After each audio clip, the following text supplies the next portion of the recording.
বৈষম্য বিরোধী ছাত্র আন্দোলনে গুরুতর আহত অবস্থায় হাসপাতালের বেডে শেষ সময়টুকু পার করছেন নোয়াখালী জেলার কবিরহাট উপজেলার নবগ্রামের মোহাম্মদ আবুল বাশারের ছেলে মোহাম্মদ আমজাদ। আপনার নামটা কি ভাইয়া? মোহাম্মদ আমজাদ।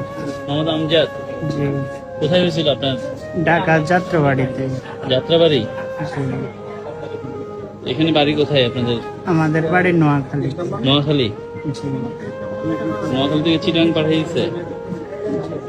ঢাকা মেডিকেল ছিলাম, ওই জায়গায় খালি না দেখে পরে নিয়ে গেছিল ইয়াতে শ্যামলিতে।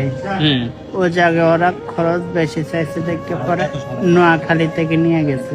ওই জায়গায় পায়ের বুলেট বার করছে পরে। পায়ের বুলেট হয়েছে?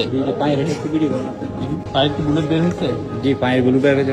এখন ওনার কন্ডিশন কি লাগতেছে? কন্ডিশন ওনার হচ্ছে চোখের একবার অবস্থা খুবই খারাপ, চোখে দেখতে পাইতেছে না, এগুলো সমস্যা। পায়ের তো অবস্থা আপনার